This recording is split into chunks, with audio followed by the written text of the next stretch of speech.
Picture का promotion करना तो बंद करो। ये गंदे लगते हो तुम लोग, अच्छी शोभा नहीं देता आप लोगों को यार। आप अच्छे आदमी हो, कुछ करने आए थे राजनीति में, कहां पिक्चर के पोस्टर और प्रमोशन करने में लगा दिया।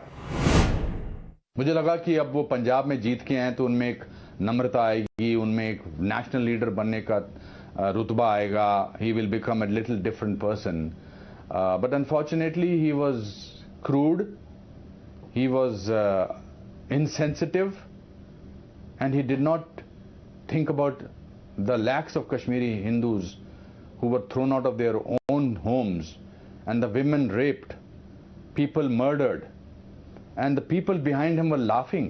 It was shameless, and that was also happening in a state assembly. आपने कहा आप एक सेंसिटिव सरकार चला रहे हैं। आपने जिस कदर असेंबली में एक स्टेटमेंट दिया कश्मीर फाइल्स के ऊपर, और वो कश्मीर फाइल्स टैक्स फ्री हो या ना हो ये आपका अपना अधिकार क्षेत्र है, इस पर शायद किसी को कोई आपत्ति नहीं हो सकती अगर आप कोई भी व्यू ले इस पे।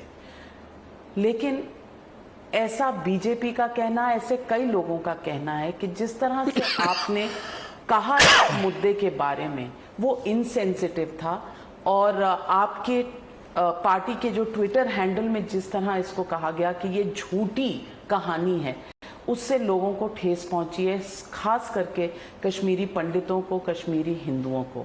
लोग कहते हैं कि क्या ये सच नहीं है कि उनका पलायन नहीं, ये इसको गलत तरीके से प्रेजेंट किया। कश्मीरी हिंदुओं के साथ बहुत बड़ा अन्याय हुआ, वो बहुत बड़ी त्रासदी थी, कई लोगों की जानें गईं, कई लोगों को अपने घर छोड़ के जाना पड़ा। उसके बाद से आज तक 30 साल हो गए, लगभग 30-32 साल हो गए।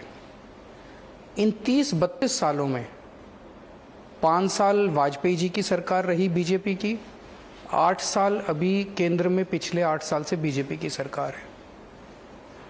एक सेंसिटिव सरकार की ये जिम्मेदारी होनी चाहिए थी कि उस अन्याय को, जो लोग उस अन्याय से पीड़ित हैं, उन लोगों को न्याय दिलवाया जाता।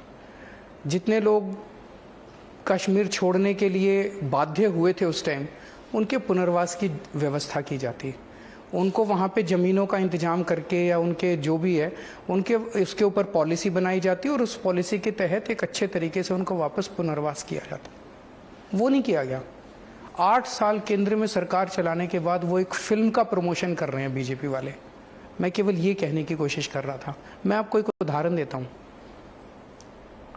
कश्मीर से जब पलायन हुआ, दिल्ली में भी आए कुछ लोग, उनमें से 233 लोग, 233 के करीब ही है शायद, एग्जैक्ट फिगर मुझे नहीं, 233 लोग दिल्ली सरकार में कॉन्ट्रैक्ट टीचर बन गए, कच्चे टीचर बन गए 1993 में। तब से लेके आज तक दिल्ली में बीजेपी की भी सरकार आई, दिल्ली में कांग्रेस की भी सरकार आई, उन्होंने उनके लिए कुछ नहीं किया।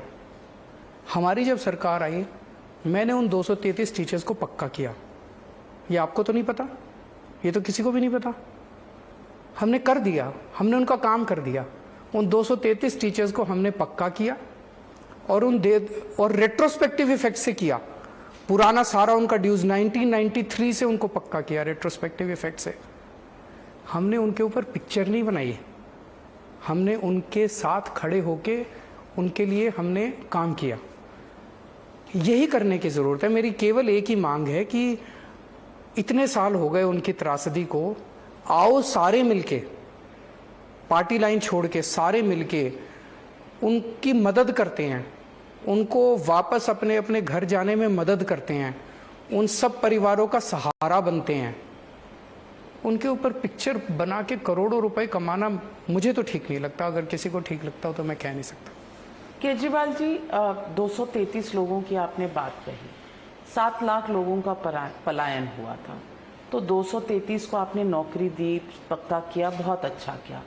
लेकिन अगर आप सोशल मीडिया पे जाएं तो जिस तरह से शायद आप हंसे, आपके पीछे के लोग हंसे, उसके मीम्स चल रहे हैं। वो तो बीजेपी कर रही है। हम कश्मीरी पंडितों पे थोड़ी हंसे, हम बीजेपी पे हंस रहे थे कि 8 साल सरकार चलाने के बाद बीजेपी अब अगर किसी पिक्चर के पोस्टर लगाती घूम रही है और पिक्चर का प्रमोशन कर रही है, ये इट्स वेरी इनसेंसिटिव। वो इनसेंसिटिव नहीं है, इट्स वेरी इनसेंसिटिव।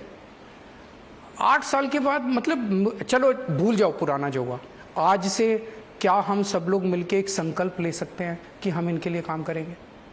हम केंद्र सरकार के साथ मिलकर इस पे काम करने को तैयार हैं। क्या हम सारे मिलकर संकल्प ले सकते हैं? इस पे राजनीति करना बंद कर दिया जाए।